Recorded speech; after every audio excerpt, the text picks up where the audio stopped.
देव देतो ते छप्पर फाडके देतो असा अनुभव एका तरुणाला आला आहे।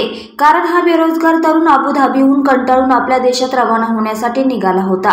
त्याची नोकरी गेल्याने त्याला आता त्याच्या घरी परतण्याशिवाय काही उपाय राहिला नव्हता। अशातच त्याच्या नशिबाची बंद कवाडे अचानक उघडली। आपल्या मायदेशात जाण्यासाठी तो एअरपोर्टवर आला।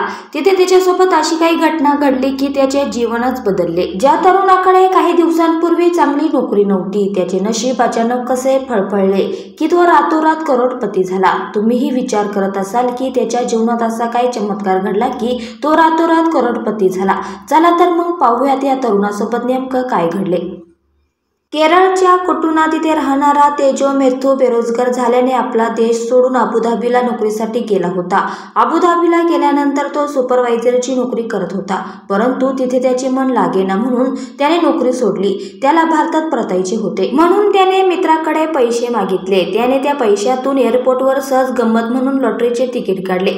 त्याला कल्पना नव्हती की हे लॉटरीचे तिकीट त्याचे भाग्य बदलून टाकणार आहे। त्याने मित्राच्या पैशाने खरेदी केलेल्या तिकिटाचा क्रमांक 075171 होता।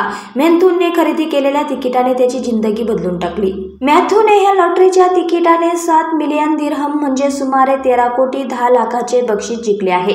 एवढे पैसे जिंकल्याने तो आता सर्व स्वप्न पूर्ण करू शकणार आहे, शिवाय त्याच्या कुटुंबाची आर्थिक स्थिती बदलणार आहे। मेथ्यूची आई म्हणाली की मेथ्यूला नेहमी वाटायचे की स्वतःचे घर असावे, परंतु पैशाअभावी त्याला घर बांधता येत नव्हते। आज त्याचे स्वप्न लॉटरी लागल्याने प्रत्यक्षात अस्तित्वात येणार आहे। त्याने अबुधाबीला जाण्यापूर्वी आपले लवकरच स्वतःचे घर असेल असे त्याच्या वडिलांना सांगितले होते आणि लॉटरी जिंकल्याने हे स्वप्न सत्यात उतरले आहे।